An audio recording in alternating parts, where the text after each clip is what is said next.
కాబట్టి ఈరోజు నేను అడుగుతున్నాను, ఈరోజు మీరు మొత్తం ఎన్ని ప్రతిపాదనలు ఉన్నాయి దేశంలో, ఎన్ని రాష్ట్రాలు కావాలని అడుగుతున్నారు.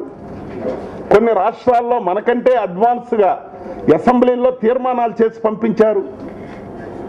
ఇంకా మన రాష్ట్రంలో ముఖ్యమంత్రి లేఖ కూడా రాయలేదు రోషయ్య గారు, కానీ మాయావతి ఒక స్టెప్ అడ్వాన్స్గా రాష్ట్రాలు కావాలి, మాకు 3 రాష్ట్రాలు కావాలని రాశారు. కాబట్టి మీరు కంట్రీ హోమ్ మినిస్టర్ అయినప్పుడు ఈ దేశ సమగ్రత, దేశ సార్వభౌమాధికారాన్ని కాపాడాలనుకున్నప్పుడు, ఈ దేశంలో ఉన్న ప్రాంతాల మనోభావాల ప్రకారం మీరు రాష్ట్రాలు విభజించాలనుకున్నప్పుడు మీ రోడ్ మ్యాప్ ఏమిటి? తయారు చేయండి, అన్ని పార్టీలతో డిస్కషన్ పెట్టండి. ఈరోజు మీరు లేఖ రాశారు on behalf of government of United Progressive Alliance. మీ భాగస్వామ్య పక్షాలతో మాట్లాడండి. మీరు చేసిన పొరపాటుకి మీ భాగస్వామ్య పక్షాలు మిమ్మల్ని ప్రశ్నించాయి. పొలిటికల్ అఫైర్స్ క్యాబినెట్ మీటింగ్లో మిమ్మల్ని ప్రశ్నించి బయటకు వచ్చాయి.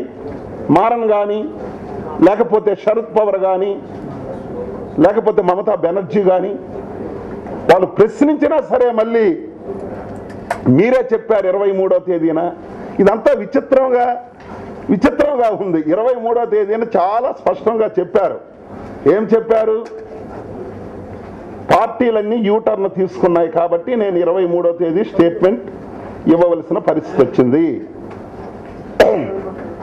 At a meeting of all political parties convened by the Chief Minister of Andhra Pradesh on December 7th, a consensus emerged on the question of formation of a separate of Telangana. However, after a statement, the situation in Andhra Pradesh has altered. Ante Congress party, all parties annadu, not only particular Telugudesam, inkoka party kada, anni partyల్లో 7వ తేదీన ముఖ్యమంత్రి గారు చెప్పిన దానికి భిన్నంగా అన్ని పార్టీలు మారినప్పుడు, పార్టీల్లో సంక్షోభం వచ్చినప్పుడు, ప్రాంతాల వారీగా మారిపోయినప్పుడు, లా అండ్ ఆర్డర్ పూర్తిగా విచ్ఛిన్నమైనప్పుడు, ఈ పరిస్థితుల్లో మీరు దేశంలో అనేక రాష్ట్రాల ప్రతిపాదనలు ఉన్నప్పుడు పర్టికులర్గా మీరు ఆంధ్రప్రదేశ్ని చీల్చడానికి దీని రోడ్ మ్యాప్, దీని తాలూకా మెకానిజం గురించే ఈరోజు మీరు మాట్లాడుతున్నారు. ఇది కేంద్ర ప్రభుత్వానికి ఎంతవరకు భావ్యం అని చెప్పి నేను అడుగుతున్నాను. ఇంతకుముందు కూడా చాలా స్పష్టంగా మీరు చూశారు. శ్రీమతి ఇందిరాగాంధీ గారు 21/12/1972 పార్లమెంటులో స్టేట్మెంట్ చేశారు. I stand very formally for an integrated state Andhra Pradesh. Andhra Pradesh has been a distinctive cultural unit for thousands of years. All the parts which now constitute Andhra Pradesh have been under one umbrella for long period of history. This is the statement of Indira Gandhi. 72లో పార్లమెంటులో చేసింది, చాలా స్టబర్న్గా చేసి. అందులో చూస్తే ఆ రోజు మంచి agitation జరుగుతుంది ఆంధ్రాలో. మన ఆంధ్రప్రదేశ్లో జరుగుతున్నప్పుడు ఈ యాజిటేషన్లో పార్టీలు చీలిపోయినప్పుడు, శాంతి భద్రతలు విఘాతం కలుగుతున్నప్పుడు, ఒక పక్క దాడులు, ఒక పక్క ఇటువంటివన్నీ అల్లకొల్లాలు జరిగినప్పుడు నిర్ణయాలు తీసుకోవడం మంచిది కాదని చెప్పి 72లో ధైర్యంగా పార్లమెంటులో చెప్పింది ఆ రోజు ఇందిరాగాంధీ ఉద్యమాలు వచ్చినప్పుడు. This is on record. కాబట్టి ఇవన్నీ కూడా మనకి రికార్డెడ్గా ఉండేటప్పుడు మీరు పర్టికులర్గా 9 స్టేట్మెంట్ ఇస్తారు, 23 ఇస్తారు, 30 ఇస్తారు, 5 మీటింగ్ అంటారు, ఇంకా మిగతా వాళ్ళతో సంప్రదిస్తామని అంటున్నారు. ఇన్ని చేస్తున్నారు. ఎందుకు అంత కక్షగా, అంత పర్టికులర్గా ఈ తెలుగు రాష్ట్రాన్ని, ఈ ఆంధ్రప్రదేశ్ని విడదీయాలనే సంకల్పం ఎవరికి అర్థం కావడం లేదు. మిగతా రాష్ట్రాలు అడుగుతున్నారు. గోర్ఖాలాండ్లో ఈరోజు 9వ తేదీకి అమర నిరాహార దీక్షలు అంతా చేరే, అక్కడ కూడా ఆందోళన చేస్తున్నారు. దాని గురించి ఒక్క మాట మాట్లాడరు. నిన్న విలేకరులు తమిళనాడులో, దక్షిణ తమిళనాడు గురించి అడిగితే నిర్వర్ధంగా చెప్పారు, ప్రశ్నే లేదు, అవన్నీ పిచ్చి కోతలు అన్నారు. ఏమండి రామదాసులకు మాట్లాడుతున్నాడంటే అది చెత్తబుట్టలో వేస్తామంటున్నారు. మరి మా విషయంకి వచ్చినప్పుడు, తెలుగు వాళ్ళ ఐక్యతగా ఉంటున్నప్పుడు, 53 సంవత్సరాలు మేము కలిసి ఉన్నప్పుడు మా మీద ఎందుకు ఈ అసూయ, మమ్మల్ని ఎందుకు వేరు చేయాలనే తపన, అభివృద్ధి చెందుతున్నటువంటి ఆంధ్రప్రదేశ్ని మీరు ముక్కలు చెక్కలు చేసి తద్వారా మీరు ఫలితాలు పొందాలనుకుంటున్నారా? దీనికి సమాధానాలు చెప్పండి. అఖిల భారత కాంగ్రెస్ పార్టీగా గతంలో ఇందిరాగాంధీ ఏం చెప్పింది, అంతకుముందు జాతీయ నాయకులు ఏం చెప్పారు, ఈ రోజు వరకు కూడా కాంగ్రెస్ పార్టీ సిద్ధాంతమే ఉండదు. ఆంధ్రప్రదేశ్ ఈరోజు లెక్కలున్నాయి.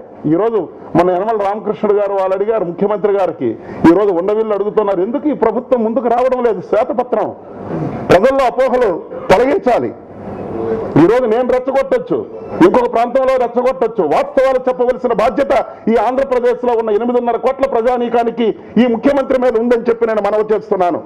ఎందుకు శ్వేతపత్రాన్ని రిలీజ్ చేయలేకపోతున్నారు? ఆంధ్రప్రదేశ్ ఏర్పడినప్పుడు 56 నుంచి నేటి వరకు 2008-9 వరకు బడ్జెట్ ఏమిటి, అభివృద్ధి ఏమిటి ప్రజలకు తెలియాలి, డిస్కషన్ జరగాలి. ఈరోజు ముఖ్యమంత్రిగా నేను కూడా డిమాండ్ చేస్తున్నాను, ఒక శ్వేతపత్రాన్ని రిలీజ్ చేయండి. మొత్తం ఇన్ని జిల్లాల్లో అభివృద్ధి ఏమిటి, జీడిపి ఏమిటి, పెర్ క్యాపిటా ఇన్కమ్ ఏమిటి. నేను మొన్న 2008-9 ఆంధ్రప్రదేశ్ స్టాటిస్టిక్స్ చూస్తే ఈరోజు Srikakulam, Vizianagaram and Visakhapatnam rural, not Visakhapatnam urban, out of 23 districts per capita కానీ డెవలప్మెంట్లో కానీ Srikakulam, Vizianagaram, Vizag rural the lowest developed districts. అంటే మహబూబ్ నగర్ కంటే కూడా ఆ 3 జిల్లాలు తక్కువగా ఉన్న పరిస్థితి. నేనేమంటున్నానంటే ఈరోజు అన్ని ప్రాంతాల్లో మనోభావాలు బట్టి చేస్తున్నారు, కానీ as a state government, head of the state discussion జరగాలి, ప్రజలకు నిర్ణయానికి వస్తారు, మీరు వాస్తవాలు చెప్పాలి. ఈరోజు ఆ విధంగా 23 జిల్లాల్లో ఏ విధంగా ఉంది అగ్రికల్చర్, ఎడ్యుకేషన్ ఏ విధంగా ఉంది, శ్వేతపత్రాన్ని ఇవ్వండి. 8 కోట్ల ప్రజలు చదువుకుంటారు, ఆలోచిస్తారు, ఒక డిబేట్ జరుగుతుంది రాష్ట్రంలో.